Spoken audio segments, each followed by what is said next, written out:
Swimming तो आती है, लेकिन आप जब शैलो वाटर से डीप वाटर साइड जाते हो, यानी कि 25 मीटर स्विमिंग करने के लिए जाते हो और डीप वाटर आते ही पैनिक होने लगते हो, डर लगने लगता है कि कहीं मैं डूब न जाऊं। देखो एक भाई का कमेंट आया था कि मुझे स्विमिंग तो आती है, लेकिन जब मैं डीप वाटर तरफ जाता हूं तो पूरा 25 मीटर नहीं कर पाता हूं, क्योंकि डीप वाटर जाते ही पैनिक हो जाता है। तो या तो वहां से तेज तेज हाथ पैर चलाना पड़ता है या फिर कॉर्नर पे आ जाते हैं और पूरा 25 मीटर नहीं हो पाता। देखो बिगिनर्स के साथ ये बहुत ही कॉमन प्रॉब्लम है, ये जो डीप वाटर का डर है, ये सभी बिगिनर्स को, हर एक अच्छे स्विमर को कभी जब वो बिगिनर रहा होगा तब उन्हें ये डर होता ही है। सो डोंट वरी, आज मैं आपको एग्जैक्ट टेक्निक बताऊंगा, 2-3 ड्रिल्स ऐसी बताऊंगा जो आपको पूरे यूट्यूब पर कोई नहीं बताएगा, जिससे आप डीप वाटर में भी रिलैक्स स्विम कर पाओगे, पैनिक नहीं होगे। देखो मैं रोजाना देखता हूँ बिगिनर्स कुछ गलतियां अक्सर करते हैं कि जैसे डीप वाटर में जाते हैं तो अब डीप वाटर तो आ चुका है तो क्या करते हैं कि फास्ट स्विमिंग करने की कोशिश करते हैं, तो डर लगता है तो फास्ट स्विमिंग करने की कोशिश करते हैं और उस वजह से और पैनिक होते हैं। और जब पैनिक हो जाते हैं तो हेड को ऊपर उठाना चालू कर देते हैं, और ये हेड ऊपर उठाने की वजह से क्या होता है कि पीछे से लेग सिंक होते हैं और फिर हमें ऐसा लगता है कि हम डूब रहे हैं। जैसे डर लगने लगता है किकिंग की स्पीड डबल होने लग जाती है, बहुत तेज किकिंग करने लग जाते हैं। और एक सबसे बड़ी मिस्टेक, जैसे डीप वाटर आया, पैनिक हुआ और सांस रोक के हाथ पैर चलाना शुरू, यानी कि ब्रीथिंग कंट्रोलेंस बिगड़ जाता है। तो ये सारी मिस्टेक्स को हम आज की वीडियो में फिक्स करेंगे। आप वीडियो को लास्ट तक जरूर देखना, बहुत अच्छी ड्रिल्स आपको बताने वाला हूँ। एक और बात, जैसे कि वीडियो के एंड में मैं आपसे क्वेश्चन पूछूंगा जो कि वीडियो से रिलेटेड होगा, अगर आप उसका सही आंसर दे दोगे तो जो भी टॉप 5 मेंबर्स होने वाले हैं उसका करेक्ट आंसर देने वाले, उनका नाम मैं नेक्स्ट वीडियो में शाउट आउट करूंगा। और वो टॉप 5 मेंबर्स मुझसे इंस्टाग्राम पर डायरेक्टली कनेक्ट हो सकते हैं, मुझसे चैट्स कर सकते हैं और इंस्टाग्राम कॉलिंग पर भी मुझसे अपने प्रॉब्लम्स पूछ सकते हैं। सो लास्ट वीडियो के विनर का नाम भी मैं आज के वीडियो के लास्ट में शाउट आउट करने वाला हूँ, इसलिए वीडियो को लास्ट तक जरूर देखना। First step, stop and float. जब आप डीप वाटर तरफ जाने लगो और आपको डर लगने लगता है तो आप बॉडी को फोर्स मत करो आगे बढ़ने के लिए। आप क्या करो, स्टॉप हो जाओ, वहीं रुक जाओ और बॉडी को इजी फ्लोट होने दो।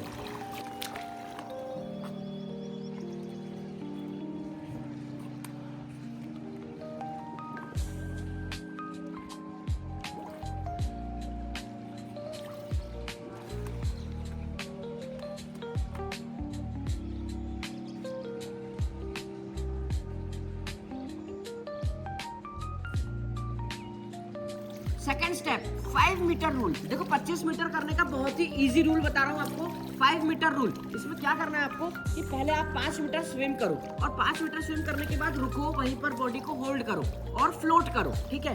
फ्लोट करने के बाद फिर आप सांस लो, थोड़े से रिलैक्स करो और फिर 5 मीटर जाओ और फिर 5 मीटर के बाद फिर स्टॉप और फिर फ्लोट करो, फिर 5 मीटर जाओ, फिर स्टॉप और फ्लोट करो।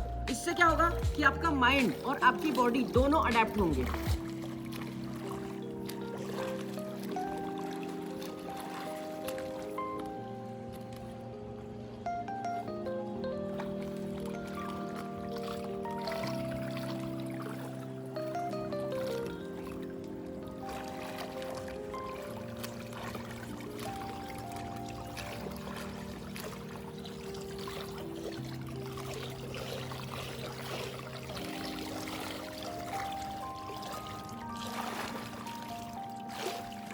ये जो 5 मीटर रूल बताया मैंने आपको, इसको आप पहले शैलो वाटर में प्रैक्टिस करो और फिर डीप वाटर में भी यही प्रैक्टिस करो। इससे आपका 25 मीटर एकदम इजी क्लियर होने लगेगा। Third step, breath control. देखो जैसे ही आप डीप वाटर तरफ पहुंचते हो तो आपको इतना ध्यान रखना है कि हमें सांस जोर कर नहीं लेना है, सांस आप रिलैक्स होके लो, इजी सांस छोटी सी लो और छोटी सी छोड़ो।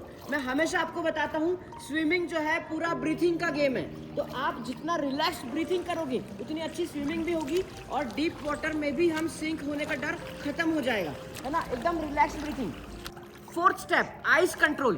देखो जब हम गहरे पानी की तरफ जाने लगते हैं तो हम जानबूझ के नीचे देखते हैं, मतलब बिगिनर्स के साथ ये प्रॉब्लम होती ही है कि नजर हमारी नीचे जाती है और जब नीचे जाती है तो हमें दिखता है कि हम कितने गहरे में हैं, तो और जल्दी पैनिक हो जाते हैं। तो हमें क्या करना है, नीचे नहीं देखना, सामने की तरफ देखना है, यानी नजरें सामने की तरफ होना चाहिए।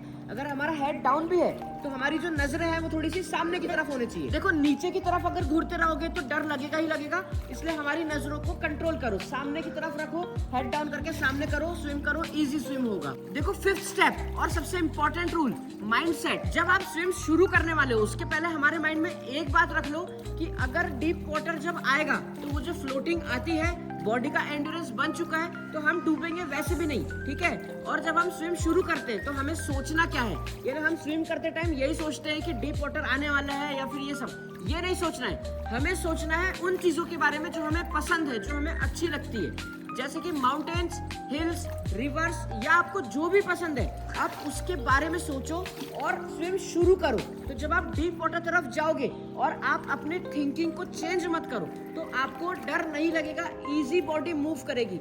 ये एक बहुत बड़ा फॉर्मूला है लॉन्ग डिस्टेंस स्विमिंग करने का भी, और अगर डीप वाटर में जाते हैं तो वहां पे हमारे माइंड को चेंज करने का भी। तो मैंने आपको शुरुआत में ही बताया था कि अगर आप पैनिक हो रहे हो तो आपके स्विमिंग में प्रॉब्लम नहीं है, माइंड सेट गलत है। हमारा माइंड के कारण हम पैनिक हो जाते हैं। तो माइंड में बस इतना रखो कि जब हमें फ्लोटिंग आती है तो हम कभी डूब ही नहीं सकते। एक लास्ट टिप मैं आपको बता रहा हूँ, देखो डीप वाटर का डर हर स्विमर को शुरुआत में कभी ना कभी होता है, ये एकदम कॉमन है। तो आप अगर अपनी ब्रीथिंग रिलैक्स रखोगे, ब्रीथिंग कंट्रोल में रहेगी, कभी पैनिक नहीं होगा, डीप वाटर में कभी नहीं डूबोगे। सो अब बारी है शाउट आउट की, जिसका आप अभी तक इंतजार कर रहे थे। देखो लास्ट वीडियो में मैंने जो क्वेश्चन पूछा था कि जब हम डॉल्फिन मूवमेंट करते हैं तो डॉल्फिन मूवमेंट की शुरुआत कहां से होनी चाहिए, तो उसका सही आंसर है चेस्ट से।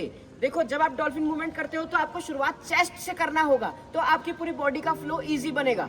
और उसका सही आंसर दिया है सौम्य द्विवेदी 842, और इसने कमेंट में लिखा है अल्फा नियो इसका नाम है, और इसने सबसे पहले कमेंट किया था इसलिए इसका नाम मैं शाउट आउट कर रहा हूँ। और भी लोगों ने सही आंसर दिए हैं, तो जो 5 मेंबर्स हैं उनका नाम मैं आपको बता रहा हूँ। मंदार, अजय अभी, मोहम्मद अली, प्रिया डोंगरे ने पहले भी आंसर दिया है, और प्रभाकर 2002, और एक और नाम है हेमलता रामानंदन। तो मुझे बहुत अच्छा लग रहा है, आप लोग मेरे वीडियो से बहुत कुछ सीख रहे हो और सही आंसर्स दे रहे हो। तो ये जो सही आंसर देने वाले टॉप 5 मेंबर्स के मैंने नाम लिए हैं, आप मुझे डायरेक्टली इंस्टाग्राम पर मैसेज कर सकते हो, और आपको कोई भी प्रॉब्लम हो आप मुझे डायरेक्टली कॉल करके भी पूछ सकते हो। मेरी इंस्टाग्राम हैंडल है @swimlikepro2024। आप मुझे एनी टाइम कॉल या मैसेज कर सकते हो। और बाकी सभी लोगों के लिए मैं कह रहा हूँ कि अगर आपको स्विमिंग से रिलेटेड कोई भी प्रॉब्लम है, कोई भी इशू है, तो आप मुझसे कमेंट में डायरेक्टली पूछ सकते हो। तो आज का टेस्ट क्वेश्चन ये है कि 25 मीटर कंप्लीट स्विमिंग करने का सीक्रेट क्या है। हम ऐसा क्या करेंगे जिससे हम 25 मीटर इजीली स्विम कर पाए। अगर ये क्वेश्चन का सही आंसर आपको पता है तो कमेंट में जरूर लिखो। Happy swimming.